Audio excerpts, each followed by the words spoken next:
Hello friends, good morning. और मेरा नाम योगेंद्र प्रसाद है और मैं पुस्तक पढ़ रहा हूँ आज, बड़ी सोच का बड़ा जादू। सफलता के गुर सीखें, बड़ा सोचें और वो सब पाएँ जिसकी आपको हमेशा चाह थी। ठीक है, तो आपसे रिक्वेस्ट है इसे खरीद कर पढ़ें। तो इसमें है कि अपने विचारों को अपना दोस्त बनाएं। ठीक है, तो इसमें कहता है कि इतिहास जो कहता है कि आप ही समझ। इतिहास की कक्षा बहुत बड़ी थी। यह एक बड़े हॉल में लगा करती थी। प्रोफेसर अधेड़ थे, बड़े ज्ञानी थे, परंतु उनके लेक्चर बहुत बोरिंग हुआ करते थे। इतिहास को जीवंत और रोचक विषय के रूप में पढ़ाने के बजाय वे हमें तथ्य और तारीखें गिनाते रहते थे। मुझे यह देखकर हैरानी होती थी कि वे इतने रोचक विषय को इतने बुरे तरीके से कैसे पढ़ा लेते हैं, परंतु वे ऐसा कर लेते थे। आप समझ ही सकते हैं कि प्रोफेसर की बोरियत भरी बातों का विद्यार्थियों पर क्या असर होता होगा। वे या तो बातें करते थे या फिर सो जाते थे। जब माहौल बहुत बिगड़ गया तो प्रोफेसर ने 2 पहरेदारों को तैनात कर दिया ताकि विद्यार्थियों को बात करने और सोने से रोका जा सके। कभी कभार प्रोफेसर बीच में रुककर अपनी उंगली उठाकर छात्रों से कहते थे, मैं तुम सबको चेतावनी देता हूँ, मेरी बात ध्यान से सुनो। तुम लोग बातें करना बंद कर दो और मेरा लेक्चर सुनो। इससे विद्यार्थियों पर कोई खास असर नहीं पड़ता था, क्योंकि इनमें से कई विद्यार्थी तो हाल ही में युद्ध से लौटे थे और टापुओं और लड़ाकू हवाई जहाज़ों में इतिहास रचा था। जब मैं वहां बैठकर यह सोच रहा था कि जिस विषय को इतने बढ़िया तरीके से पढ़ाया जा सकता था, उसे यह प्रोफेसर इतने बुरे तरीके से क्यों पढ़ा रहे हैं, तो मेरे दिमाग में यह सवाल भी आया कि विद्यार्थी प्रोफेसर की बातों में रुचि क्यों नहीं ले रहे हैं। जवाब तत्काल मिल गया। विद्यार्थियों को प्रोफेसर की बातों में कोई रुचि इसलिए नहीं थी क्योंकि अपने लेक्चर और अपने विषय में प्रोफेसर की ही कोई रुचि नहीं थी। वह इतिहास पढ़ाते पढ़ाते बोर हो चुके थे और यह साफ नज़र आता था कि दूसरों को उत्साहित करने के लिए आपको पहले खुद उत्साहित होना पड़ेगा। दूसरों को उत्साहित करने से पहले आपको खुद उत्साहित होना पड़ेगा। सालों तक मैंने इस सिद्धांत को सैकड़ों परिस्थितियों में आजमाया है और हर बार यह सच साबित हुआ है। जिस व्यक्ति में उत्साह नहीं होता वह दूसरों को उत्साहित नहीं कर सकता, परंतु जो उत्साही होता है उसके पीछे जल्दी ही बहुत से उत्साहित अनुयायी जमा हो जाते हैं। उत्साही सेल्समैन को इस बारे में फिक्र नहीं होना चाहिए कि उसके ग्राहकों में उत्साह की कमी हो सकती है। उत्साही टीचर को उत्साहहीन विद्यार्थियों के बारे में फिक्र नहीं करनी पड़ेगी। उत्साही टीचर को उत्साहहीन विद्यार्थियों के बारे में फिक्र नहीं करनी पड़ेगी। उत्साहित धर्मोपदेशक उन्नीदी भीड़ को देखकर कभी दुखी नहीं होगा। उत्साह से चीज़ें 1100% बेहतर हो सकती हैं। 2 साल पहले एक कंपनी के कर्मचारी ने रेड क्रॉस में $94.35 का दान दिया था। इस साल उन्हीं कर्मचारियों ने लगभग $1100 दान में दिए, जो पिछली राशि से 1100% ज़्यादा थी। जिस कप्तान ने $94.35 का चंदा लिया था उसमें उत्साह नहीं था। उसने इस तरह की बातें कहीं। मुझे लगता था कि यह एक महत्वपूर्ण संस्था है, मेरा इससे कभी सीधा सरोकार नहीं रहा है। यह एक बड़ा संगठन है और यह अमीर लोगों से काफ़ी चंदा लेता है। इसीलिए मुझे नहीं लगता कि आपके योगदान से कोई खास फर्क पड़ने वाला है। अगर आप देना चाहते हो तो मुझसे संपर्क कर लो। इस व्यक्ति ने किसी को रेड क्रॉस में शामिल होने के लिए प्रेरित नहीं किया। इस साल का चंदा लेने वाला ज़रा अलग किस्म का था। उसमें उत्साह था। उसने इतिहास के कई उदाहरण देकर लोगों को बताया कि रेड क्रॉस संकट के समय किस तरह इंसानों की सहायता करती हैं। उसने बताया कि रेड क्रॉस हर व्यक्ति के दान के सहारे चलती हैं। उसने कर्मचारियों को बताया कि रेड क्रॉस को उतना ही दान दें जितना वे अपने मुसीबत में पड़े पड़ोसियों को मदद करने के लिए देंगे। उसने कहा, देखिए रेड क्रॉस ने अब तक क्या क्या किया है, ध्यान दीजिए। उसने भीख नहीं मांगी, उसने यह नहीं कहा, मुझे आप में से हर आदमी से इतने डॉलर चाहिए। उसने रेड क्रॉस के महत्व के बारे में उत्साह से बताया। इसके बाद उसे सफलता अपने आप मिल गई। एक पल के लिए अपने किसी भी ऐसे क्लब या संगठन के बारे में सोचें जो निस्तेज हो चुका है। शायद इसे पुनर्जीवित करने के लिए उत्साह की ज़रूरत हो। जितना उत्साह होगा परिणाम उतने ही मिलेंगे। उत्साह का मतलब है यह कितना बढ़िया है। यहाँ 3 कदमों का तरीका बताया जा रहा है जो उत्साह की शक्ति को विकसित करने में आपकी मदद करेगा। गहराई में जाएं, यह छोटा सा प्रयोग करें। 2 ऐसी चीज़ों के बारे में सोचें जिनमें आपकी बिल्कुल भी रुचि नहीं है या बहुत कम रुचि है, जैसे ताश के पत्ते, किसी खास किस्म का संगीत, कोई खेल। अब खुद से पूछें, मैं इन चीज़ों के बारे में कितना जानता हूँ। 100 में से 99 मामलों में आपका जवाब होगा ज़्यादा नहीं। मैं यह स्वीकार करता हूँ कि कई सालों तक मुझे आधुनिक चित्रकला में कोई रुचि नहीं था। मुझे आधुनिक चित्रकला में कुछ आड़ी तिरछी लकीरें ही दिखा करती थी, परंतु तभी मेरे चित्रकार दोस्त ने मुझे आधुनिक चित्रकला की जानकारी दी। सचमुच मैं जितनी गहराई तक गया, मैंने पाया कि यह बहुत दिलचस्प थी। इस अभ्यास में उत्साह बढ़ाने की एक और महत्वपूर्ण कुंजी है उत्साहित होने के लिए उस चीज़ के बारे में ज़्यादा जानें जिसके बारे में आप में कम उत्साह हो सकता है आपको भौरों में ज़्यादा रुचि ना हो, परंतु अगर आप भौरों का अध्ययन करें और यह पता करें कि वे कितनी भलाई करते हैं, वे किस तरह भौरों के साथ संबंध जोड़ते हैं, वे किस तरह प्रजनन करते हैं, वे जाड़ों में कहाँ रहते हैं, अगर आप भौरों के बारे में मिल सकने वाली सारी जानकारी हासिल करेंगे तो आप पाएंगे कि भौरों में आपकी दिलचस्पी बहुत सचमुच बढ़ गई है। मैं इस बात का प्रशिक्षण देता हूं कि गहराई में जाने की तकनीक से उत्साह किस तरह विकसित किया जा सकता है। प्रशिक्षण देते समय मैं ग्रीन हाउस का उदाहरण देता हूं। मैं समूह से यूं ही पूछ लेता हूं, क्या आप में से कोई ग्रीन हाउस बनाने और बेचने में रुचि रखता है? मैंने आज तक इसके जवाब में हाँ नहीं सुना। फिर मैं समूह को बताता हूं कि जैसे जैसे हमारा जीवन स्तर बढ़ता जा रहा है, लोग अपनी मूलभूत आवश्यकता के बाहर की चीज़ों में ज़्यादा रुचि लेने लगे हैं। अमेरिका की कोई भी महिला अपने घर में संतरे या ऑर्किड के पेड़ लगाकर खुश होगी। मैं बताता हूं कि अगर लाखों परिवार प्राइवेट स्विमिंग पूल बनवा सकते हैं तो करोड़ों लोग निश्चित रूप से ग्रीन हाउस भी खरीद सकते हैं, क्योंकि ग्रीन हाउस की लागत स्विमिंग पूल की तुलना में बहुत कम होती है। मैं उन्हें बताता हूं कि अगर आप 50 में से एक परिवार को $600 का ग्रीन हाउस बेच लेते हैं तो आपको $600 मिलियन का ग्रीन हाउस का बिजनेस खड़ा हो जाएगा, और शायद पौधों और बीजों की आपूर्ति करने के लिए आप $250 मिलियन का उद्योग डाल लेंगे। ठीक है। इस समूह के साथ दिक्कत यह होती है कि 10 मिनट पहले तक जो समूह ग्रीन हाउस के बारे में बिल्कुल भी रुचि नहीं ले रहा था, अब वह इतनी रुचि लेने लगता है कि अगले विषय पर जाना ही नहीं चाहता। दूसरे लोगों में अपना उत्साह बढ़ाने के लिए गहराई में जाने की तकनीक का प्रयोग करें। सामने वाले व्यक्ति के बारे में सारी जानकारी इकट्ठी करें।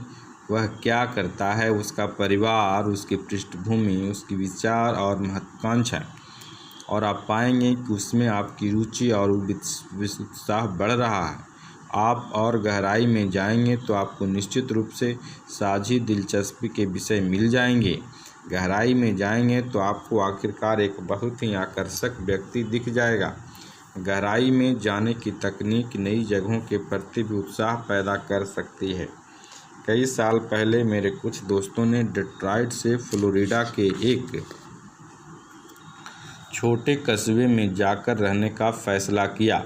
उन्होंने अपने घर बेच दिए, अपने बिजनेस समेट लिया और अपने दोस्तों से अलविदा कहकर वे रवाना हो गए। 6 हफ्ते बाद वे वापस डेट्रॉइट में दिखे। उनके वापस लौटने का कारण उनके बिजनेस से संबंधित नहीं था। इसके बजाय उनका कहना था कि हम छोटे कस्बे में रह नहीं पाए, इसके अलावा हमारे सभी दोस्त डेट्रॉइट में हैं और हमें वापस लौटना ही पड़ा। बाद में इन लोगों के साथ हुई चर्चा में मैंने उनकी वापसी का असली कारण जाना। कारण सिर्फ इतना सा था कि उन्हें छोटा शहर पसंद नहीं आया था। कुछ दिनों के प्रवास में उन्होंने उस जगह को सतही मुआयना किया, वहाँ का इतिहास, भविष्य की योजनाएं, वहाँ के लोग। उनका शरीर तो फ्लोरिडा में रह रहा था, परंतु वे अपना दिल डेट्रॉइट में छोड़ गए थे। मैंने दर्जनों एग्जीक्यूटिव इंजीनियरों और सेल्समैनों से बात की जिन्हें उनकी कंपनी दूसरी जगह भेजना चाहती थी, परंतु वे वहाँ नहीं जाना चाहते थे। मैं शिकागो या सैन फ्रांसिस्को या अटलांटा या न्यूयॉर्क या मियामी जाने का सोच ही नहीं सकता। दिन में कई बार बोला जाता है। नई जगह के बारे में उत्साह बढ़ाने का एक तरीका यह है कि नए समुदाय की गहराई में जाने का संकल्प करें, इसके बारे में हर जानकारी इकट्ठी करें, लोगों से मिलें जुलें, पहले ही दिन से अपने को वहाँ का निवासी समझें। ऐसा करें और आप अपने नए माहौल के बारे में उत्साहित हो जाएंगे। आज करोड़ों अमेरिकी शेयर बाज़ार में पैसा निवेश कर रहे हैं, परंतु कई करोड़ लोग ऐसे हैं जिन्हें स्टॉक मार्केट में कोई रुचि नहीं है। ऐसा इसलिए है क्योंकि उन्हें शेयर बाज़ार का कोई ज्ञान नहीं है। यह किस तरह से काम करता है, शेयर के भाव ऊपर नीचे क्यों आते हैं, और हमें यह नहीं भूलना चाहिए कि शेयर बाज़ार अमेरिकी व्यवसाय का दिन प्रतिदिन का रोमांस है। किसी भी चीज़ के बारे में लोग चीज़ उत्साहित होने के लिए इसकी गहराई में जाएं। कहता है कि गहराई में जाएं और आप में अपने आप उत्साह पैदा हो जाएगा। अगली बार जब भी आप कोई ऐसा काम करें जो आप ना करना चाहते हों, तो इस सिद्धांत का प्रयोग करें। अगली बार जब आप किसी काम से बोर हो रहे हों, तो इस सिद्धांत का प्रयोग करें।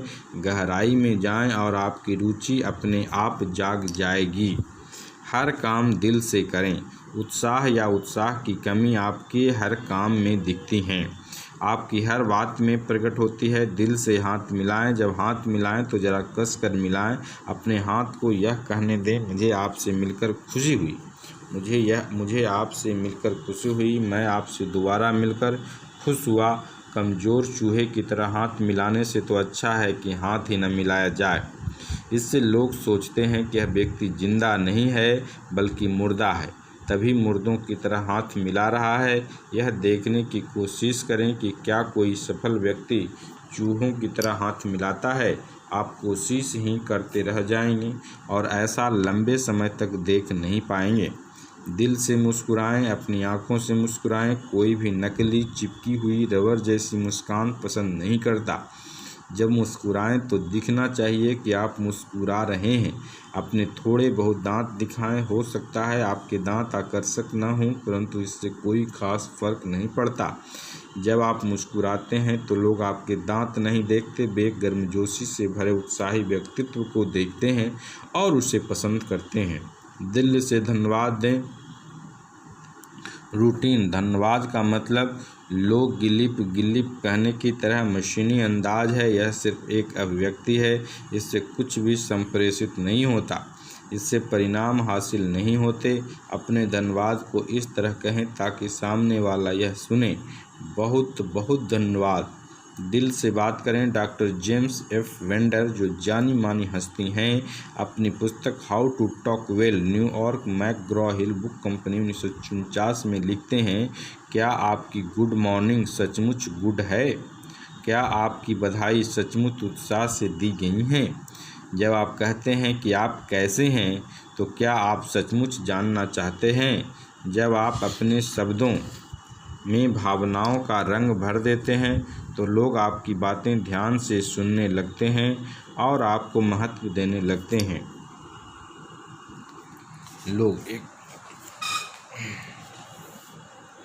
लोग उस व्यक्ति के पीछे जाते हैं जो अपनी कही हुई बातों में यकीन करता है। इसीलिए दिल से बातें करें, अपने शब्दों में भावनाओं के रंग भरें। चाहे आप किसी गार्डन क्लब में बोल रहे हों, ग्राहक से बात कर रहे हों या अपने बच्चों से, अपने शब्दों में जोश झलकने दें। उत्साह से दिया गया प्रवचन महीनों तक, सालों तक याद रहता है, जबकि उत्साह के बिना दिया गया प्रवचन एक सप्ताह भी याद नहीं रहता। और जब आप दिल से बोलते हैं तो आप अपने अंदर भी जोश भर लेते हैं। अभी आजमा कर देख लें, ज़ोर से जोश से कहें, आज मैं बहुत खुश हूँ। यह बात कहने के बाद क्या आप पहले से बेहतर महसूस नहीं कर रहे हैं? अपने आप में जान फूकें, दिल से बोलें, दिल से काम करें। अपने हर काम, अपनी हर बात से लोगों को लगने दें इस व्यक्ति में जोश है, हौसला है, वह सचमुच यह काम करना चाहता है, वह निश्चित रूप से सफल होगा। अच्छी खबर फैलाएं। आपके और हमारे सामने कितनी ही बार किसी व्यक्ति ने अचानक आकर कहा हो कि मैं आपको एक अच्छी खबर सुनाना चाहता हूँ। तत्काल हर एक का पूरा ध्यान उस व्यक्ति की तरफ चला जाता है। अच्छी खबर से सिर्फ ध्यान ही आकर्षित नहीं होता, अच्छी खबर से लोग खुश भी हो जाते हैं। अच्छी खबर से उत्साह विकसित होता है, अच्छी खबर से पाचन तंत्र भी ठीक रहता है। क्योंकि अच्छी खबर सुनाने वाले के मुकाबले आज बुरी खबर सुनाने वाले ज़्यादा हो गए हैं। क्योंकि अच्छी खबर सुनाने वाले के मुकाबले आज बुरी खबर सुनाने वाले ज़्यादा हो गए हैं, इसीलिए उनके बहकावे में ना आएं। आज तक बुरी खबर सुनाकर किसी ने कोई दोस्त नहीं बनाया, किसी ने पैसा नहीं कमाया, न ही किसी ने कोई उपलब्धि हासिल की। अपने परिवार को अच्छी खबर सुनाएं, उन्हें आज घटी अच्छी घटनाएं सुनाएं, उन्हें अपने रोचक सुखद अनुभव बताएं, अप्रिय घटनाओं को दफना दें। अच्छी खबर फैलाएं, बुरी खबर फैलाने का कोई अर्थ नहीं है। इससे आपका परिवार व्यर्थ ही चिंतित और नर्वस हो जाएगा। हर दिन घर में सूरज की रोशनी लेकर जाएं, रात का अंधेरा लेकर न जाएं। कभी आपने देखा है कि बच्चे के मौसम के बारे में कितनी कम शिकायतें करते हैं? उन्हें गर्म मौसम से तब तक कोई ख़ास तकलीफ़ नहीं होती जब तक कि उनके नकारात्मक विचार वाले लोग इसके नुकसान से परिचित नहीं करवा देते। चाहे मौसम कैसा भी हो, आप मौसम के बारे में हमेशा अच्छा बोलने की आदत डाल लें। मौसम के बारे में शिकायत करने से आपका मूड ख़राब होता है और आप दूसरों का मूड भी ख़राब कर देते हैं। आप कैसा महसूस करते हैं, इस बारे में भी अच्छी खबर सुनाएं। मुझे बहुत अच्छा लग रहा है कहने वाले व्यक्ति बने। हर मौके पर कहें, मुझे बहुत अच्छा लग रहा है, और ऐसा कहने के बाद आपको सचमुच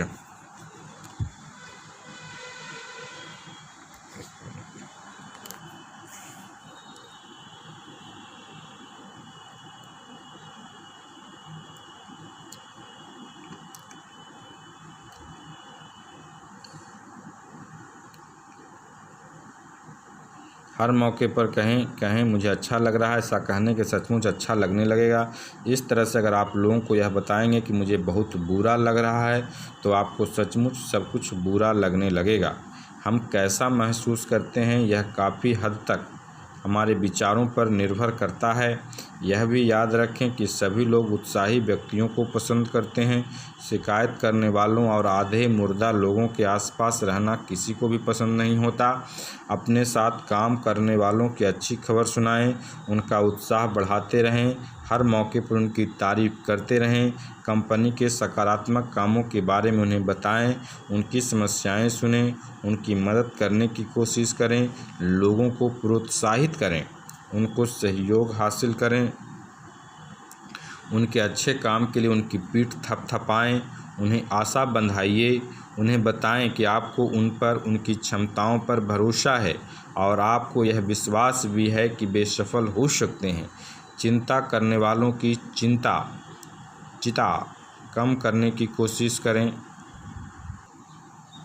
हर दिन सही रास्ते पर चलने के लिए यह छोटा सा प्रयोग नियमित रूप से करें। जब भी आप किसी व्यक्ति से विदा लें, खुद से पूछें, क्या मुझसे बात करने के बाद इस व्यक्ति का मूड पहले से बेहतर हुआ है? यह आत्म प्रशिक्षण तकनीक सचमुच सफल होती है। अपने कर्मचारियों, अपने सहयोगियों, अपने परिवार, अपने ग्राहकों, यहाँ तक कि कभी कभार मिलने वाले परिचितों के साथ भी इस तकनीक का प्रयोग करें। मेरा एक सेल्समैन मित्र अच्छी खबरों को ब्रॉडकास्ट करता है। वह हर महीने अपने ग्राहकों के पास जाता है और उनके नियम से कोई न कोई अच्छी खबर सुनाता है। उदाहरण, मैं पिछले सप्ताह ही आपको एक अच्छे दोस्त से मिला, उसने आपको नमस्ते कहलवाया है। पिछले बार मैं जब आपसे मिला था तब से मैं अब के बीच में बहुत बड़े परिवर्तन हो चुके हैं। पिछले महीने 3.5 लाख बच्चों का जन्म हुआ है और ज़्यादा बच्चे जन्म पैदा होने का मतलब है कि हम दोनों के लिए ज़्यादा बिजनेस। हम अक्सर यह सोचते हैं कि बैंक के प्रेसिडेंट बहुत रिजर्व टाइप के भावहीन व्यक्ति होते हैं, परंतु एक बैंक प्रेसिडेंट ऐसा नहीं है। फ़ोन पर उनका जवाब देने का फेवरेट तरीका है गुड मॉर्निंग। दुनिया कितनी अच्छी है, क्या मैं आपको कुछ पैसे उधार दे सकता हूँ? कई लोग कहेंगे कि बैंकर के लिए यह ठीक नहीं है, पर मैं यह बता दूं कि जो बैंकर इस तरह की बात करते हैं उनका नाम है मिल्स लेन, जो सिटीजन एंड सदर्न बैंक के जूनियर प्रेसिडेंट हैं, और हम जानते हैं कि यह बैंक पूरे दक्षिण पूर्व में सबसे बड़ा बैंक है। अच्छी खबर के परिणाम भी अच्छे होते हैं, इसलिए अच्छी खबरें फैलाते रहें। एक ब्रश निर्माता कंपनी के प्रेसिडेंट ने अपने टेबल पर यह सूत्र वाक्य लगा रखा था, आगंतुक के सामने लिखा रहता था, मुझसे या तो अच्छी बात कहें या कुछ न कहें, मुझसे या तो अच्छी बात कहें या कुछ न कहें। मैंने उसकी तारीफ़ की और उससे इतना बढ़िया विचार लिखा है कि उससे जिससे लोग ज़्यादा आशावादी हो जाते हैं। वह मुस्कुराया और उसने कहा, यह विचार मेरे इस बारे में जागरूक बना देता है, परंतु मेरी तरफ से देखने पर यह विचार और भी महत्वपूर्ण बन जाता है।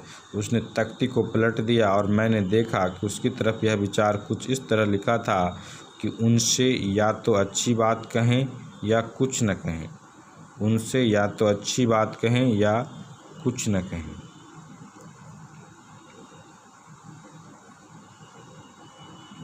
उनसे या तो अच्छी बात कहें, उनसे या तो अच्छी बात कहें या कुछ न कहें, अच्छी बात कहें या कुछ न कहें। अच्छी खबर फैलाने से आप प्रेरित होते हैं, आपको अच्छा लगता है। अच्छी खबर फैलाने से दूसरे लोगों को भी अच्छा लगता है। आप महत्वपूर्ण हैं, वाला रवैया विकसित करना, यह बेहद महत्वपूर्ण तथ्य है हर इंसान में, चाहे वह इंडिया में रहता हो या इंडियानापोलिस में, चाहे वह मूर्ख हो या प्रतिभाशाली, चाहे वह सभ्य हो या जंगली, चाहे वह बच्चा हो या बूढ़ा। यह इच्छा होती है कि उसे महत्वपूर्ण समझा जाए। इस बारे में विचार करें, सब में, हाँ, एक में, आपके पड़ोसी, आपकी पत्नी, आपके बॉस, हर व्यक्ति में यह स्वाभाविक इच्छा होती है कि वह महत्वपूर्ण है। महत्वपूर्ण बनने से इच्छा मनुष्य की सबसे प्रबल गैर शारीरिक भूख होती है। सफल एडवर्टाइजर्स जानते हैं कि लोग प्रतिष्ठा,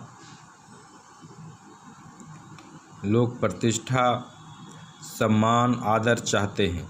लोग प्रतिष्ठा, सम्मान, आदर चाहते हैं। इसीलिए तो विज्ञापन में लोगों को लुभाने के लिए ऐसी बातें लिखी जाती हैं। स्मार्ट युवा महिलाओं के लिए, स्मार्ट युवा महिलाओं के लिए जो लोग खासे होते हैं वे अमुक सामान इस्तेमाल करते हैं। आपको सबसे अच्छा माल चाहिए, हर एक की तारीफ के काबिल बने। उन महिलाओं के लिए जो दूसरी महिलाओं को जलाना चाहती हैं, पुरुषों को रिझाना चाहती हैं। इस तरह के वाक्य वास्तव में लोगों को यह बताते हैं कि इस सामान को खरीदो और खुद को महत्वपूर्ण लोगों की श्रेणी में शामिल कर लो। महत्वपूर्ण बनने की लालसा, महत्वपूर्ण बनने की भूख ही आपको सफलता की तरफ आगे ले जाती हैं। यह आपकी सफलता का दूसरा बड़ा औजार है। परंतु और आगे बढ़ने से पहले इस वाक्य को दोबारा पढ़ें, हालांकि आप महत्वपूर्ण हैं के रवैये के परिणाम मिलते हैं और हालांकि इससे कुछ खर्च भी नहीं होता, फिर भी बहुत कम लोग इस रवैये का इस्तेमाल करते हैं। अब यह बताना ज़रूरी है कि ऐसा क्यों होता है। दार्शनिक दृष्टि से देखा जाए तो हमारे धर्म, हमारे कानून, हमारी पूरी संस्कृति यह मनुष्य को बहुत महत्वपूर्ण मानते हैं। इन सबके अस्तित्व का आधार ही मनुष्य की महत्ता है। मान लीजिए आप अपने हवाई जहाज़ में उड़ रहे हों और किसी वीरान जंगल में आपको मजबूरन उतरना पड़ जाए तो क्या होगा? जैसे ही दुर्घटना की खबर मिलेगी, आपकी खोज के लिए बड़े पैमाने पर खोज अभियान शुरू हो जाएगा। कोई भी यह नहीं पूछेगा कि क्या यह व्यक्ति महत्वपूर्ण है। आपके बारे में कोई भी कुछ नहीं जानता सिवाय इसके कि आप एक इंसान हैं। फिर भी हेलीकॉप्टर, हवाई जहाज़ और खोजी दस्ते आपके तलाश में जुट जाएंगे और वे तब तक आपकी खोज करते रहेंगे और इस अभियान में हज़ारों डॉलर खर्च करते रहेंगे जब तक आप उन्हें मिल नहीं जाते या उन्हें यह विश्वास नहीं होता कि अब खोज करने से कोई फ़ायदा नहीं होगा। जब कोई छोटा बच्चा जंगल में गुम जाता है, कुएं में गिर जाता है या किसी भी खतरनाक परिस्थिति में फंस जाता है तो कोई भी इस बारे में नहीं पूछता कि यह बच्चा किसी महत्वपूर्ण परिवार का है या नहीं। बच्चे को बचाने का हर संभव कोशिश सिर्फ इसलिए की जाती है क्योंकि हर बच्चा महत्वपूर्ण होता है। समस्त जीवित प्राणियों में 1 करोड़ में से 1 प्राणी ही मनुष्य होता है। समस्त जीवित प्राणियों में से 1 करोड़ में से 1 प्राणी ही मनुष्य होता है और मनुष्य जैव वैज्ञानिक के रूप में दुर्लभ प्राणी है। ईश्वर की योजना में मनुष्य का महत्वपूर्ण स्थान है। अब हम इसके व्यावहारिक पक्ष को देखें। अब ज़्यादातर लोग दार्शनिक चर्चा से रोज़मर्रा की परिस्थितियों पर आते हैं तो वे दुर्भाग्य से यह भूल जाते हैं कि मनुष्य महत्वपूर्ण होता है। कल आप यह ध्यान से देखें कि किस तरह ज़्यादातर लोगों का रवैया यह कहता नज़र आता है कि आप कोई नहीं हैं, आपका कोई मूल्य नहीं है, आपका कोई अर्थ नहीं है, आपके लिए कोई महत्व नहीं है, आप महत्वहीन हैं वाले रवैये के पीछे भी एक कारण होता है। ज़्यादातर लोग दूसरे व्यक्ति की तरफ देखते हैं। आप महत्वहीन हैं वाले रवैये के पीछे भी एक कारण होता है। ज़्यादातर लोग दूसरे व्यक्ति की तरफ देखते हैं और सोचते हैं यह मेरे लिए कुछ नहीं कर सकता, इसीलिए यह व्यक्ति महत्वपूर्ण नहीं है। परंतु यहीं पर लोग बहुत बड़ी भूल करते हैं। सामने वाला व्यक्ति, चाहे उसके स्टेटस या उसकी आमदनी कुछ भी हो, आपके लिए 2 कारणों से महत्वपूर्ण होता है। पहला कारण, जब आप लोगों को महत्व देते हैं तो वे आपके लिए ज़्यादा काम करते हैं। बरसों पहले मैं डेट्रॉइट में हर सुबह एक बस में अपनी नौकरी पर जाता था। ड्राइवर एक सनकी बुढ़ा था। दर्जनों शायद सैकड़ों बार मैंने देखा कि उस ड्राइवर ने गाड़ी चला दी जबकि एक सवारी भागते हुई, हाथ हिलाते हुई आ रही थी और दरवाजे से 1 या 2 कदम की दूरी पर थी। कई महीनों तक मैंने देखा कि यह ड्राइवर केवल एक यात्री के प्रति विशेष सम्मान दिखाता था और ड्राइवर ने उस सवारी का कई बार खास ध्यान रखा। कई बार तो ड्राइवर इस यात्री के आने का इंतज़ार तक करता था। और वह ऐसा क्यों करता था? क्योंकि यह यात्री ड्राइवर को महत्व देता था। हर सुबह वह ड्राइवर का अभिवादन करता था, गंभीरता से उसे गुड मॉर्निंग सर कहता था। कई बार वह यात्री ड्राइवर के पास बैठ जाता था और उससे छोटे छोटे बात कहता था। आपका काम बड़ी जिम्मेदारी का है, इतने ट्रैफिक में गाड़ी चलाने के लिए बड़ी हिम्मत चाहिए, आपकी बस के हिसाब से घड़ी मिलाई जा सकती हैं। यह यात्री ड्राइवर को इतना महत्वपूर्ण बना देता है जैसे वह 180 यात्रियों के जेट एयरलाइनर को उड़ा ले जा रहा हो और बदले में वह ड्राइवर भी इसी यात्री के साथ विशेष व्यवहार करता था। छोटे लोगों को बड़े लोगों की तरह महत्व देने से फ़ायदा होता है। आज अमेरिका में हज़ारों ऑफिसों में सेक्रेटरी सेल्समैन की सामान बेचने में मदद कर रहे हैं या उसका सामान बिकने नहीं दे रहे हैं, जो इस बात पर निर्भर करता है कि सेल्समैन का सेक्रेटरी के प्रति व्यवहार कैसा है। किसी भी व्यक्ति को अगर आप महत्वपूर्ण अनुभव कराते हैं तो वो आपकी परवाह नहीं करेगा, नहीं आपकी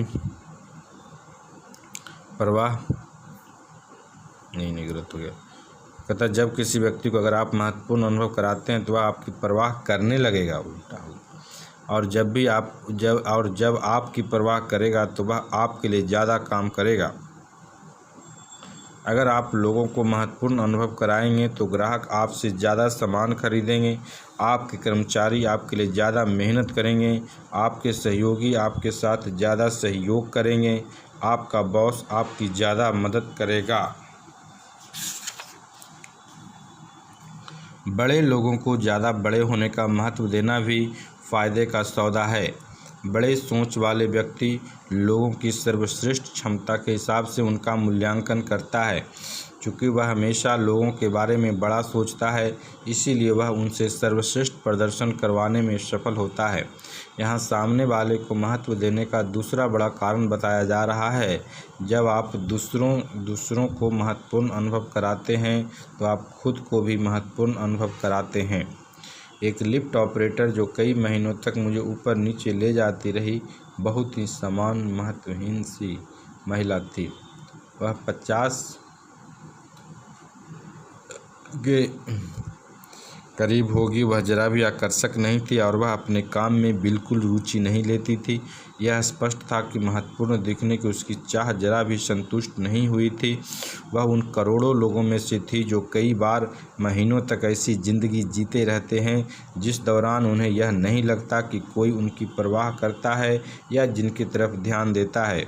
एक सुबह मैंने देखा उसने अपने बालों को नए स्टाइल में कटवाया था। जाहिर था कि वह ब्यूटी पार्लर का काम नहीं था, यह तो घरेलू काम दिख रहा था, परंतु बाल कटे हुए थे और पहले से बेहतर दिख रहे थे। इसलिए मैंने कहा कि मिस्टर एस, ध्यान दीजिए, मैंने उसका नाम जॉन लिखा था। आपके बालों की कटिंग बहुत बड़ी अच्छी हुई है। अब यह सचमुच आकर्षक लग रहे हैं। वह शर्मा गई। उसने कहा, थैंक यू सर। उसके बाद वह ख्यालों से इस कदर खो गई कि वह अगले मार्जिन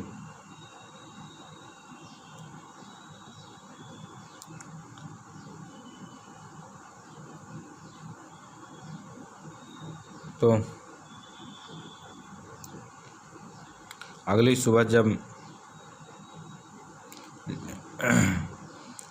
तो शर्मा गई और कही, मैंने कहा कि मिस्टर एस, ध्यान दीजिए, मैंने उसका नाम लिया। उनकी बालों की कटिंग बड़ी अच्छी हुई है। अब यह सचमुच आकर्षक लग रही हैं। वह शर्मा गई और कहा, थैंक यू सर। पर इसके बाद ख्यालों में इस कदर खो गई कि वह अगली मंजिल पर लिफ्ट रोकना तकरीबन भूल गई। उसे तारीफ़ अच्छी लगी थी। अगली सुबह जब मैं लिफ्ट में घुसा, मैंने सुना, गुड मॉर्निंग डॉक्टर श्वार्ट्ज। इससे पहले मैंने इस लिफ्ट ऑपरेटर को किसी का नाम लेते नहीं सुना था। जब तक मैं उस ऑफिस में रहा, जब तक उस महिला ने मेरे अलावा किसी और को नाम से नहीं बुलाया, मेरे ऑपरेटर को महत्वपूर्ण होने का एहसास दिलाया था। मैंने उसकी सच्ची तारीफ की थी और उसे नाम से पुकारा था।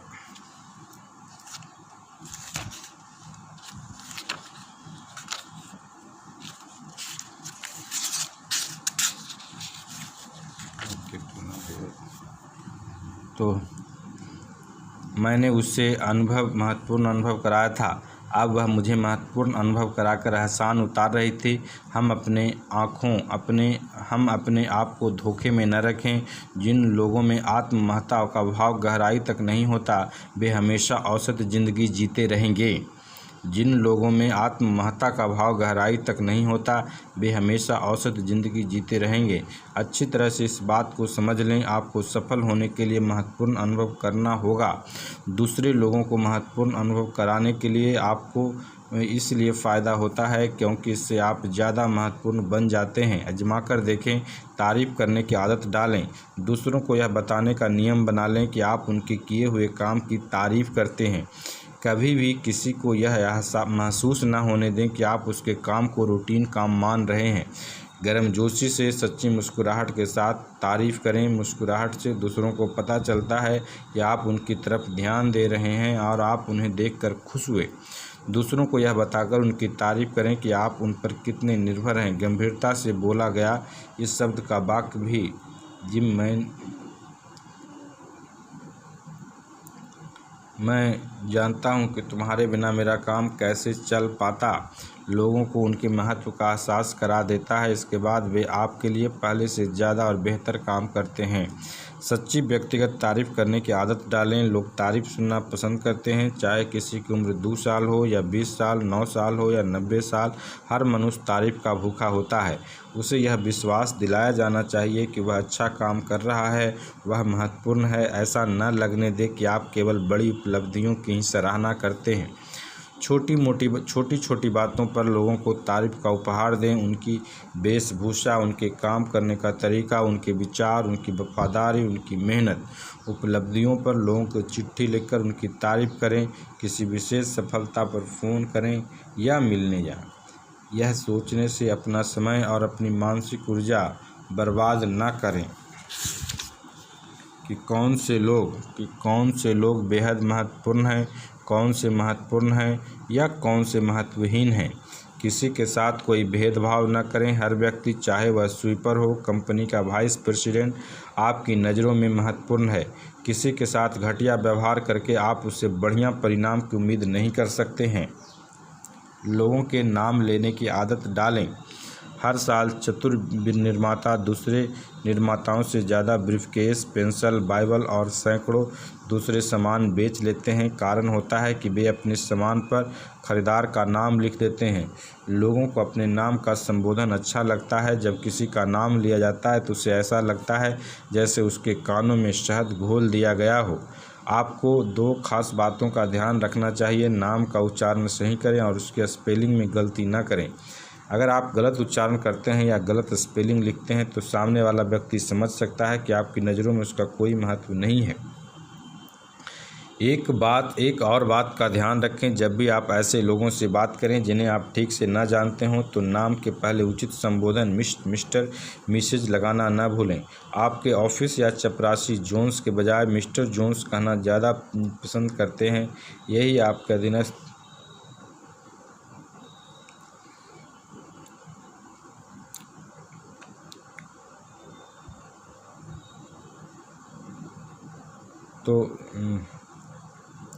यही आपके अधीनस्थ कर्मचारी के बारे में सही है। यही हर तरह के, हर जगह के लोगों के बारे में सही है। इन छोटे छोटे टाइटल से लोग अपने आप को बहुत महत्वपूर्ण समझने लगते हैं। प्रशंसा को झपटने के बजाय इसका निवेश करें। हाल ही में मैंने कंपनी के कार्यक्रम के अतिथि के रूप में गया। उस शाम डिनर के बाद कंपनी के वाइस प्रेसिडेंट ने 2 डिस्ट्रिक्ट मैनेजर को पुरस्कार देने की घोषणा की। इनमें एक पुरुष थी, दूसरी महिला। इन दोनों ही मैनेजर के संगठनों ने उस साल सर्वश्रेष्ठ प्रदर्शन किया था। फिर वाइस प्रेसिडेंट ने इन संगठनों से कहा कि वे 15 मिनट लोगों को यह बताएं कि उन संगठनों ने यह काम इतनी अच्छी तरह से कैसे किया।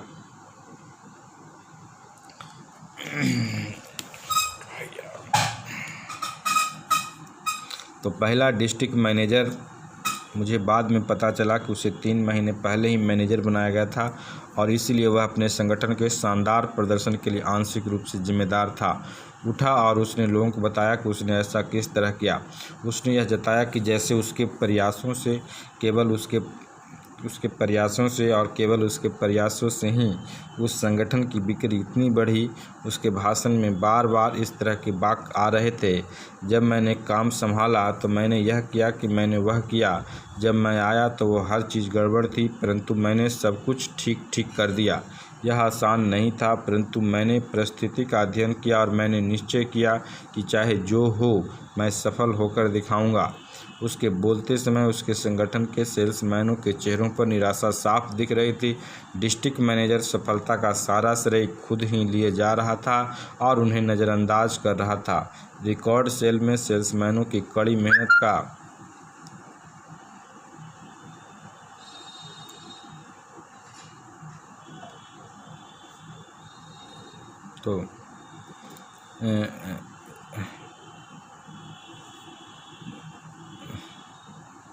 नज़रअंदाज करा था। रिकॉर्ड सेल में सेल्समैनों की कड़ी मेहनत का योगदान था। इस बात को मैनेजर ने नहीं बताया था। इसके बाद दूसरी डिस्ट्रिक्ट मैनेजर ने अपनी बात कही, परंतु इस महिला की शैली बिल्कुल अलग थी। पहले तो उसने बताया कि उसके संगठन को जो सफलता मिली है वह उसकी टीम के जी जान से किए गए प्रयासों का परिणाम है। इस सफलता के असली हकदार तो उसके सेल्समैन हैं। इसके बाद उस मैनेजर ने अपने हर सेल्समैन को खड़े होने के लिए कहा ताकि वह हर एक को उसके प्रयास के लिए बधाई दे सकें, उसकी तारीफ कर सकें। दोनों के व्यवहार में कितना फ़र्क था। पहला मैनेजर ने वाइस प्रेसिडेंट की तारीफ झपट कर रख ली और खुद ही पूरी तारीफ हड़प कर गया। उसने ऐसा करने से इसके लिए उसके अपने ही लोग उससे चिढ़ गए। इसके सेल्समैनों का मनोबल कम हो गया। दूसरी मैनेजर ने तारीफ को अपने सेल्समैनों में बांट दिया, जिससे उसका मनोबल बढ़ गया और भविष्य में ज़्यादा काम करने के लिए प्रेरित हुए। यह मैनेजर जानती थी कि ज़्यादा लाभ कमाने के लिए पैसे की तरह तारीफ का भी निवेश करना चाहिए। वह जानती थी कि सेल्समैनों की तरह इस तरह तारीफ करने से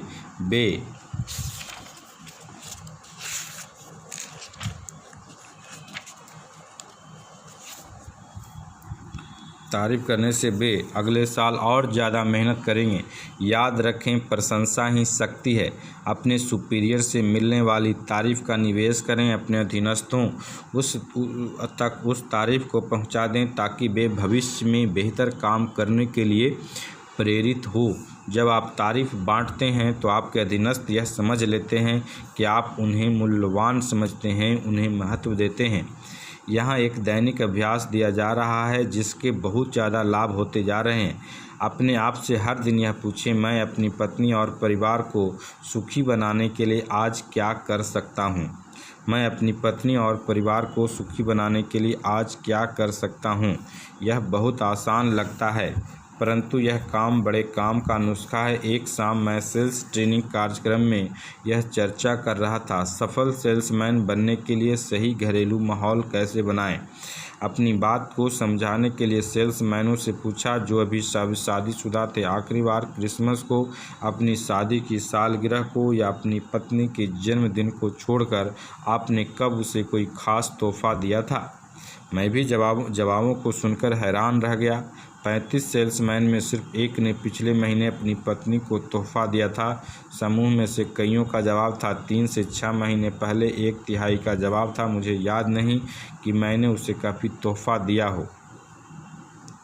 कल्पना कीजिए, इसके बाद भी कई लोग यह ताज्जुब करते हैं कि उनकी पत्नी उनके साथ वैसा व्यवहार नहीं करती जैसे सिंहासन पर बैठे सम्राट के साथ किया जाता है। मैं इन सेल्समैनों को यह समझाना चाहता था कि सच्चे दिल से दिए गए तोहफे में जादू की ताकत होती है। अगली शाम को मैंने एक फूल वाले सत्र के आखिर में बुलवा लिया। मैंने उसका परिचय अपने सेल्समैनों से करवाया और कहा, मैं चाहता हूं कि आज आप यह देखें कि तोहफा देने से घरेलू माहौल किस तरह सुधारा जा सकता है। और मैंने इस फूल वाले से कहा कि वह आपको एक गुलाब का फूल सिर्फ 50 सेंट में उपलब्ध कराए। अगर आपके पास 50 सेंट न हो तो आप सोचते हैं कि आप अपनी पत्नी इस लायक नहीं है, आपकी पत्नी इस लायक नहीं है कि उस पर इतनी बड़ी रकम खर्च की जाए। इस बात से बेसब हंसे तो मैं अपने तरफ से उसके लिए गुलाब खरीद दूंगा। मैं आपसे सिर्फ यही चाहता हूं कि आप गुलाब लेकर अपनी पत्नी के पास जाएं और कल शाम को आकर बताएं कि इसका उस पर क्या असर हुआ। और हाँ, यह मत बताना कि आपने यह गुलाब उसके लिए कैसे और क्यों खरीदा। वे समझ गए। बिना अपवाद के हर व्यक्ति ने अगली शाम को आकर बताया कि 50 सेंट के छोटे से निवेश से उसकी पत्नी खुश हो गई। अपने परिवार के लिए अक्सर कुछ खास करें। ज़रूरी नहीं कि आप कोई महंगा तोहफा ही खरीदें। महत्व इस बात का होता है कि आपको उनकी याद रही। ऐसा कुछ जो आपके परिवार के प्रति आपका प्रेम और प्रवाह प्रदर्शित करे, कारगर होगा। अपने परिवार को अपनी टीम में शामिल करें। उसका सुनियोजित रूप से ध्यान रखें। इस व्यस्त भाग दौड़ में भरे युग में कई सारे लोग अपने परिवार के लिए समय निकाल पाने में असमर्थ हैं, लेकिन अगर हम योजना बनाकर चलें तो अवश्य ही समय निकलेगा। एक वाइस प्रेसिडेंट ने मुझे अपना तरीका बताया जो उसके हिसाब से बहुत कारगर था। मेरे काम में बहुत जिम्मेदारियां हैं और हर शाम को ढेर सारा काम घर ले जाने के अलावा मेरे पास कोई विकल्प नहीं होता। परंतु मैं अपने परिवार को अनदेखा या नज़रअंदाज नहीं करता, क्योंकि वही तो मेरे जीवन का सबसे महत्वपूर्ण हिस्सा है। उन्हीं के लिए तो मैं इतनी बड़ी मेहनत कर रहा हूँ। मैंने एक टाइम टेबल बना लिया है जिससे मैं अपने परिवार पर पूरा ध्यान दे पाता हूँ और अपने काम पर भी। हर शाम 7:30 से 8:30 बजे तक मैं दोनों बच्चों को समय देता हूँ। मैं उनके साथ खेलता हूँ, उनसे कहानियाँ सुनाता हूँ, उनके साथ तस्वीरें बनाता हूँ, उनके सवालों का जवाब देता हूँ, यानी जो वे चाहते हैं वही करता हूँ। इस 1 घंटे के बाद मेरे बच्चों को तो संतोष होता ही है, मैं भी पूरी तरह तरोताज़ा हो जाता हूँ। 8:30 बजे वे सोने चले जाते हैं और 2 घंटे तक काम करते हैं। 10:30 बजे पर मैं अपना काम बंद कर देता हूँ। 1 घंटा अपनी पत्नी के साथ बिताता हूँ। हम बच्चों के बारे में, उसके कामकाज के बारे में, भविष्य की योजनाओं के बारे में बात करते हैं। दिन खत्म करने के लिए 1 घंटा बहुत शानदार साबित होता है। मैं रविवार को पूरी तरह अपने परिवार के लिए सुरक्षित रखता हूँ। पूरा दिन उनका होता है। मैं अपने परिवार की तरफ पूरा ध्यान देने के लिए योजना बनाता रहता हूँ, जो न सिर्फ उनके लिए अच्छा है बल्कि मेरे लिए भी अच्छा है। इससे मुझे नई ऊर्जा मिलती है। पैसे कमाना चाहते हैं, इसके लिए सेवा भाव विकसित कीजिए। कहता है पैसे कमाना चाहते हैं, इसके लिए सेवा भाव विकसित कीजिए। यह पूरी तरह स्वाभाविक है। वास्तव में यह बहुत अच्छी बात है कि पैसा कमाया जाए और दौलत इकट्ठी की जाए, राइट। पैसा ही वह ताकत है जो आपके परिवार को शक्ति देता है और मनचाही जीवन शैली देता है। पैसा ही वह ताकत है जिसकी मदद से आप बदकिस्मत लोगों को मदद कर सकते हैं। पैसा ही वह ताकत है जिसकी मदद से आप बदकिस्मत लोगों को मदद कर सकते हैं। पैसा उन साधनों में एक है जिनके सहारे आप जीवन को पूरी तरह जी सकते हैं। एक बार एकर्स ऑफ डायमंड्स के लेखक महान पादरी रसेल एच कॉनक्लेव की आलोचना हुई। आलोचना का कारण यह था कि रसेल लोगों को पैसा कमाने के लिए प्रेरित करते थे। अपनी आलोचना के जवाब में उन्होंने कहा, पैसे से ही आपका बाइबल छपा है, पैसे से ही आपके चर्च बने हैं, पैसे से ही आप अपने मिशनरीज को भेज पाए हैं, अपने पादरियों को आप पैसा देते हैं, और अगर आप उन्हें पैसा देना बंद कर दें तो आपके पास ज़्यादा पादरी भी नहीं बचेंगे। वह व्यक्ति जो कहता है कि वह गरीब रहना चाहता है, वह या तो अपराध बोध से ग्रस्त है या फिर अपने आप को अयोग्य समझता है। कहता है वह व्यक्ति जो गरीब बना रहना चाहता है, वह या तो अपराध बोध से ग्रस्त है या फिर अपने आप को अयोग्य समझता है। वह उस बच्चे की तरह है जिसे लगता है कि वह स्कूल में कभी फर्स्ट डिवीज़न नहीं ला पाएगा या किसी फुटबॉल टीम में शामिल नहीं हो पाएगा, इसीलिए वह यह जताता है कि फर्स्ट डिवीज़न नहीं लाना चाहता या फुटबॉल नहीं खेलना चाहता। पैसा कमाना एक बढ़िया लक्ष्य है, राइट। पैसा कमाना एक बढ़िया लक्ष्य है। यह हैरानी की बात है कि ज़्यादातर लोग पैसा कमाते समय सीधी शैली के बजाय उल्टी शैली का प्रयोग क्यों करते हैं। हर कहीं आप देखते हैं कि लोगों का रवैया पहले पैसा होता है, परंतु इन्हीं लोगों के पास सबसे कम पैसा होता है। क्यों? हर कहीं आप देखते हैं कि लोगों का रवैया पहले पैसा होता है, परंतु इन्हीं लोगों के पास सबसे कम पैसा होता है। क्यों? सिर्फ इसलिए क्योंकि जिन लोगों का रवैया पहले पैसा होता है वे पैसे के बारे में दीवाने हो जाते हैं। वे यह भूल जाते हैं कि पैसे की फसल तब तक नहीं काटी जा सकती जब तक कि आप पैसे के बीज को न बोएं। और पैसे का बीज है सेवा। इसीलिए पहले सेवा वाले रवैये से ही दौलत आती है। पहले सेवा कीजिए और पैसा अपने आप आपके पास आ जाएगा। एक दिन मैं यात्रा के दौरान सिनसिनाटी से गुजर रहा था। मुझे पेट्रोल भरवाना था। मैं एक साधारण से परंतु बेहद व्यस्त सर्विस स्टेशन पर रुका। 4 मिनट बाद ही मैं जान गया कि यह सर्विस स्टेशन इतना लोकप्रिय क्यों था। मेरी कार में पेट्रोल भरने के बाद, गाड़ी में बिना कहे हवा चेक करने के बाद और बाहर का शीशा साफ करने के बाद अटेंडेंट मेरे पास आया और कहा, सर आज काफ़ी धूल भरा दिन था, क्या मैं आपकी विंडशील्ड के अंदर की तरफ वाला कांच भी साफ कर दूं? जल्द ही बड़े अच्छे तरीके से उसने अंदर की सफाई कर दी। किसी और सर्विस स्टेशन में इस तरह का ध्यान नहीं दिया जाता। इस छोटी सी विशेष सेवा के कारण न सिर्फ मुझे रात में बेहतर दिखने लगा और इससे बहुत बड़ा फ़र्क पड़ा था, बल्कि मुझे यह स्टेशन याद रहा। इत्तेफाक से मैं अगले 3 महीनों में 8 बार सिनसिनाटी से गुजरा। हर बार मैं इसी स्टेशन पर रुका और हर बार मुझे जितनी सर्विस की उम्मीद थी उससे ज़्यादा सर्विस मिली। यह रोचक था कि हर बार जब भी मैं वहां पहुंचा, एक बार तो सुबह के 4 बज रहे थे, मुझे वहां बहुत सारी कारें खड़ी मिली। कुल मिलाकर मैंने इस स्टेशन से लगभग 100 गैलन पेट्रोल खरीदा होगा। जब मैं पहली बार वहां आया था तो अटेंडेंट यह सोच सकता था कि यह व्यक्ति बाहर का है, शायद यह दोबारा यहां नहीं आएगा, उसकी तरफ विशेष ध्यान देने से क्या फ़ायदा, वह तो सिर्फ एक बार का ग्राहक है। परंतु उस सर्विस स्टेशन के अटेंडेंट ने इस तरह से नहीं सोचा। वहां पर पहले सेवा की जाती थी और यही कारण था कि उन्हें पेट्रोल भरने से फुर्सत ही नहीं मिलती थी, जबकि उन्हीं के आसपास के पेट्रोल पंप वीरान से भरे पड़े रहते थे। अगर पेट्रोल की क्वालिटी में कोई फ़र्क हो तब सब कहूँ, मैंने उस तरफ ध्यान नहीं दिया और कीमत भी वाजिब थी। फ़र्क सिर्फ सेवा भाव का था और यह स्पष्ट था कि सेवा भाव के कारण उन्हें काफ़ी फ़ायदा भी हो रहा था। जब मेरी पहली यात्रा में अटेंडेंट ने मेरी विंडशील्ड को अंदर से साफ़ किया तो उसने पैसे का एक बीज बो दिया। सेवा का महत्व दो और पैसा अपने आप आपके पास आ जाएगा हमेशा। पहले सेवा वाले रवैये से हर स्थिति में लाभ होता है। मेरी शुरुआती नौकरी में एक युवक के साथ काम करता था जिसे मैं HF का नाम देना चाहूँगा। HF आपकी पहचान के बहुत से लोगों की तरफ होगा।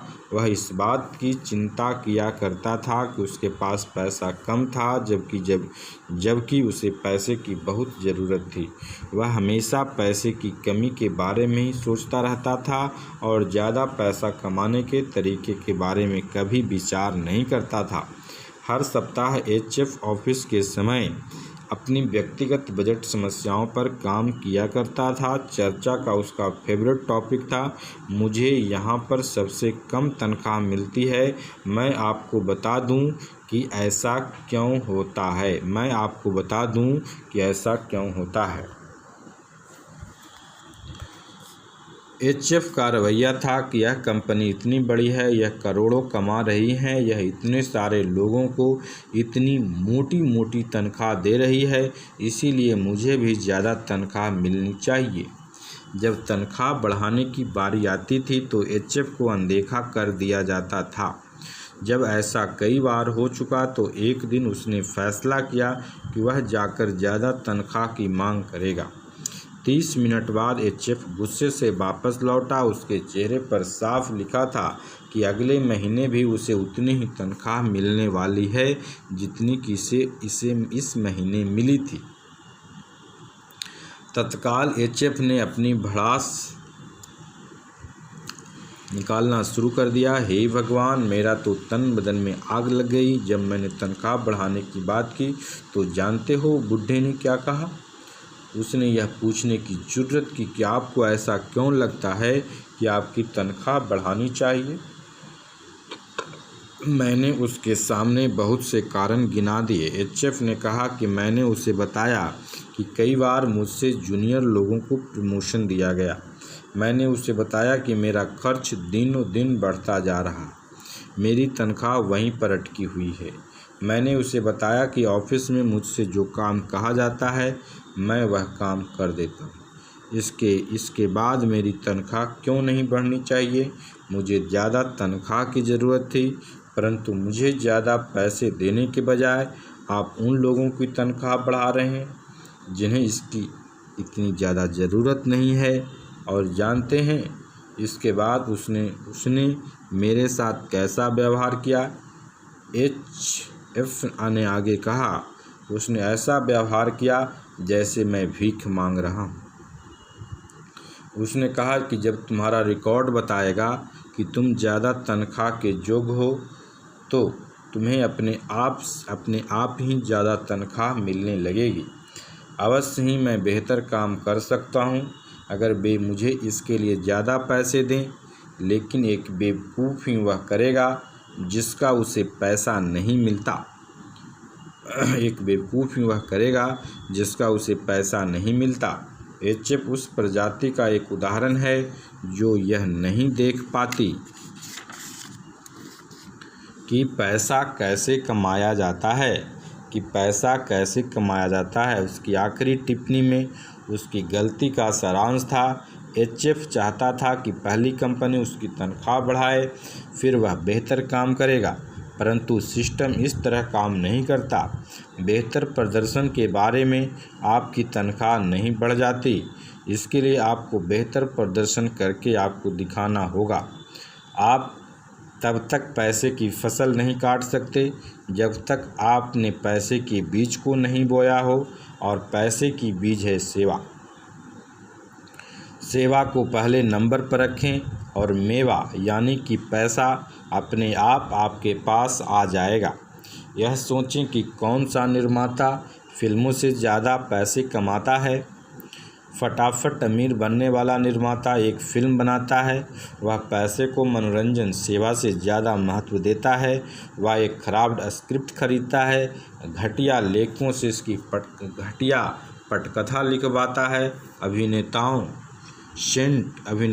सेंट बनाने वाले रिकॉर्डिंग में वह पैसे को पहले नंबर पर रखता है। यह निर्माता सोचता है कि फिल्म देखने वाली जनता मूर्ख होती है और वह अच्छे बुरे के फ़र्क को नहीं समझ पाएगी, परंतु फटाफट अमीर बनने वाला निर्माता शायद ही कभी जल्दी अमीर बन पाएगा। जनता कभी इतनी मूर्ख नहीं होती कि घटिया माल को खरीदे, और वह भी ऊंचे दामों पर। जिस निर्माता को फिल्मों से सबसे ज़्यादा मुनाफा होता है वह मनोरंजन को पैसे के ऊपर रखता है, और अपने दर्शकों को मूर्ख बनाने के बजाय वह उनसे से ज़्यादा मनोरंजन देने की कोशिश करता है। परिणाम यह होता है कि लोग उसकी फिल्म को पसंद करते हैं, उसकी तारीफ़ होती है, अखबारों में उसके बढ़िया रिव्यू छपते हैं, बॉक्स ऑफिस पर खूब कमाई होती है। एक बार ध्यान रखें, पहले सेवा करें और पैसा अपने आप आपके पास आ जाएगा। वह वेटर जो अपने ग्राहक को सबसे अच्छी सर्विस देने की कोशिश करता है, उसे टिप के बारे में चिंता करने की कोई ज़रूरत नहीं है। टिप उसे ज़रूर मिलेगी, अच्छी मिलेगी, परंतु उसी का साथी वेटर जो कॉफ़ी के खाली कपों को अनदेखा कर देता है, उन्हें अपने आप क्यों भरूं। वैसे ही यह लोग ज़्यादा टिप देने वाले नहीं दिख रहे हैं। ऐसे वेटर को ज़्यादा टिप कौन देगा? जो सेक्रेटरी अपने बॉस की उम्मीद से बेहतर लेटर टाइप करके दिखाती है, उसके भविष्य की तनख्वाह अच्छी ही होगी, परंतु जो सेक्रेटरी सोचेगी थोड़ी बहुत गलतियों के बारे में चिंता क्यों करूं। आखिरकार $65 प्रति सप्ताह में आप मुझसे क्या उम्मीद करते हैं? उसे आगे भी $65 प्रति सप्ताह ही मिलते रहेंगे। वह सेल्समैन जो अपने ग्राहक की मन लगाकर सेवा करता है, उसे अपने ग्राहक के खोने और छिन जाने का कोई डर नहीं होना चाहिए। यहाँ एक आसान परंतु सशक्त